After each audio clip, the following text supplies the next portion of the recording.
25 जून 1975 की रात दिल्ली की गर्म और भारी हवा के बीच जब अधिकांश लोग अपने घरों में गहरी नींद सो रहे थे, उसी समय सरकारी दफ्तरों के भीतर एक ऐसा निर्णय तैयार हो रहा था जो भारत की लोकतांत्रिक कहानी की दिशा बदल देने वाला था।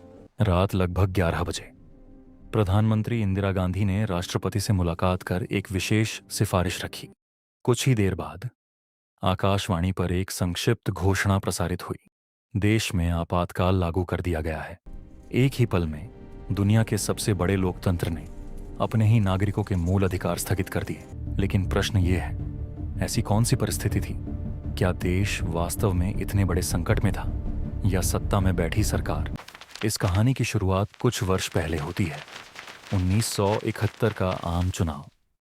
इंदिरा गांधी ने गरीबी हटाओ के नारे के साथ ऐतिहासिक विजय प्राप्त की।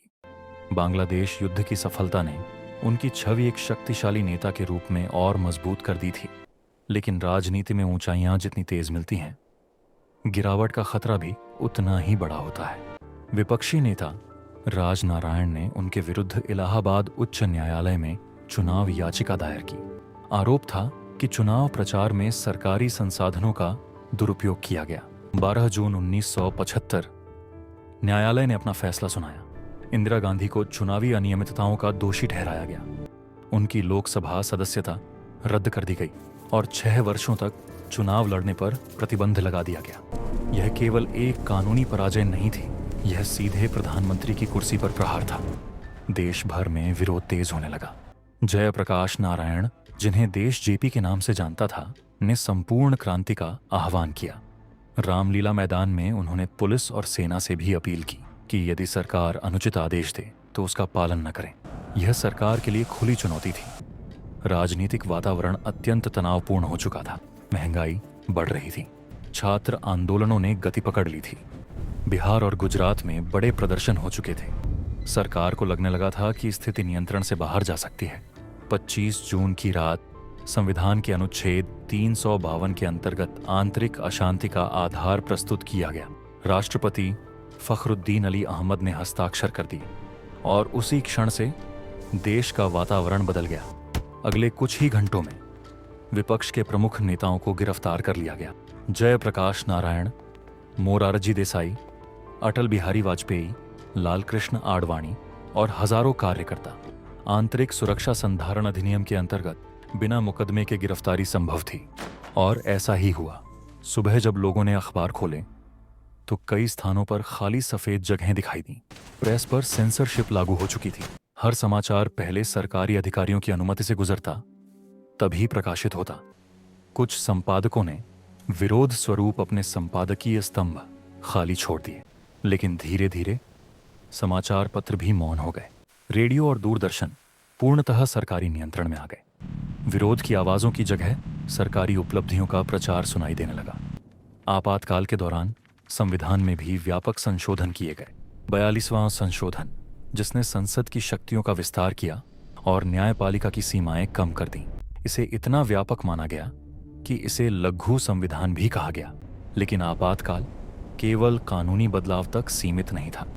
संजय गांधी, जो किसी निर्वाचित पद पर नहीं थे किंतु प्रभाव अत्यधिक था, उन्होंने 5 सूत्रीय कार्यक्रम प्रारंभ किया। सबसे विवादास्पद था नसबंदी अभियान। जनसंख्या नियंत्रण के नाम पर लाखों लोगों की नसबंदी की गई। कई स्थानों पर बलपूर्वक कार्रवाई की शिकायतें सामने आईं। गरीब और कमजोर वर्ग सबसे अधिक प्रभावित हुए। दिल्ली के तुर्कमान गेट जैसे क्षेत्रों में बुलडोजर चलाए गए। शहर सुधार के नाम पर बस्तियां हटाई गईं। लोगों को उनके घरों से विस्थापित कर दिया गया। चारों ओर भय का वातावरण था। टेलीफोन सुने जा रहे थे। चिट्ठियों की जांच हो रही थी। आधी रात को दरवाजे पर दस्तक किसी भी परिवार के लिए भय का संकेत बन चुकी थी। इसी दौरान एक महत्वपूर्ण मामला सर्वोच्च न्यायालय पहुंचा। एडीएम जबलपुर बनाम शिवकांत शुक्ला। प्रश्न था, क्या आपातकाल के दौरान भी नागरिक अपने जीवन और स्वतंत्रता के अधिकार के लिए न्यायालय जा सकते हैं? बहुमत ने कहा नहीं। यह निर्णय आज भी न्यायिक इतिहास का एक अत्यंत विवादास्पद अध्याय माना जाता है।